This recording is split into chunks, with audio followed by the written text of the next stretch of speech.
Hello beautiful people, welcome back to మాకి simple vibes. ఈరోజు blog అయితే మా మామ ఎంగేజ్మెంట్ ఊరైతే వెళ్తున్నాం అందరం. మేమందరం అయితే రైల్వే స్టేషన్లో అయితే గ్యాదర్ అయ్యాము. ఇంకా జస్ట్ ట్రైన్ కోసం వెయిట్ చేస్తున్నాము. ఇంకొంతసేపట్లో ట్రైన్ అయితే మా ముందుకైతే అరైవ్ అవుతుంది.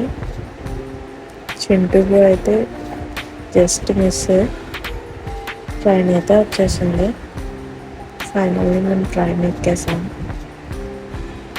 అండ్ అందరూ సెటిల్ అవ్వడానికి చాలా టైం పట్టింది, ఎందుకంటే చాలామంది అయితే వెళ్ళాము ఫ్యామిలీ మెంబర్స్. కానీ నాన్ ఏసీ వల్ల ఎవరికి నిద్ర పట్టలేదు. సో అందరం ఆడుకుందాం అని అనుకున్నాం, కానీ టైర్డ్ అయిపోతాం కదా రేపటికైనా. ఈలోగా వేరే లోకల్ ట్రైన్ అయితే ఎక్కాము ప్లేస్కి రీచ్ అవ్వడానికి. అండ్ ఫైనల్లీ పాల్కోలు అయితే వచ్చేసాం. ట్రైన్ అయితే దిగేసి ఇంటికైతే వెళ్తున్నాం. బయట వ్యూ అయితే అప్పుడే సన్ రైజ్ అవుతుంది. మా చిన్నమ్మ వాళ్ళ ఇంటికి అయితే వచ్చేసాం మేము. మా మమ్మీ అప్పుడే దుబాయ్ నుంచి వచ్చారు, అందుకే వీళ్ళు ముగ్గురు 3 sisters చాలా హ్యాపీగా ఉన్నారు.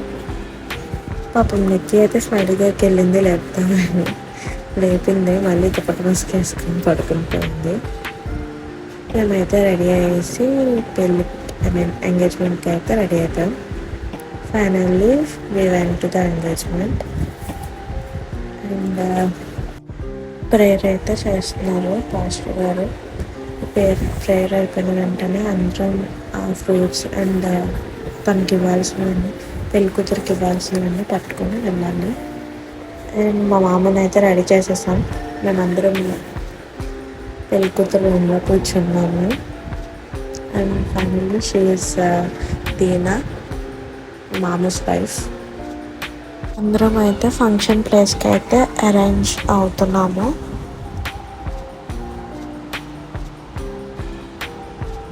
అండ్ ఫంక్షన్లో అయితే కూర్చున్నాము.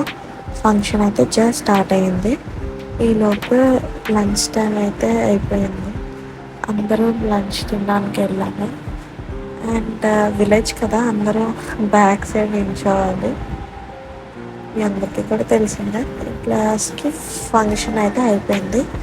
సో అందరం మా చిన్నమ్మ వాళ్ళ ఇంట్లో గ్యాదర్ అయ్యాము. అండ్ మా అందరం కలిసి ఉంటే చాలా బాగుంటుంది, ఫ్యామిలీ అంతా నిండుగా. అండ్ మేమైతే నైట్కి అయితే స్టార్ట్ అవుతున్నాం వైజాగ్కి, ఎందుకంటే రేపు హెల్దీ ఫంక్షన్ అయితే ఉంది. అండ్ ట్రైన్ అయితే వచ్చేస్తుందని అందరూ హడావుడిగా లగేజ్ అన్ని ప్యాక్ చేసుకుంటున్నారు. ఎందుకంటే లోకల్ ట్రైన్స్ కదా, ఎక్కువసేపు ఆగదు, వెంటనే మూవ్ అయిపోతుందని రెడీగా ఉన్నారు. ట్రైన్స్ ఎక్కేటప్పుడు చాలా జాగ్రత్తగా ఉండాలి. అండ్ అందరూ చిల్ మూడ్లో ఉన్నారు, వెరీ అనస్టిక్. అండ్ నేతలాస్ వెడ్డింగ్, లాస్ట్ వెడ్డింగ్ అన్నమాట ఇది. మేము పాల్కొల్లు నుంచి భీమవరం అయితే అరైవ్ అయిపోయాము. ఇంకా భీమవరంలో కూడా స్టార్ట్ అయింది వైజాగ్కి. Thank you for watching, bye bye. Wait for part 2.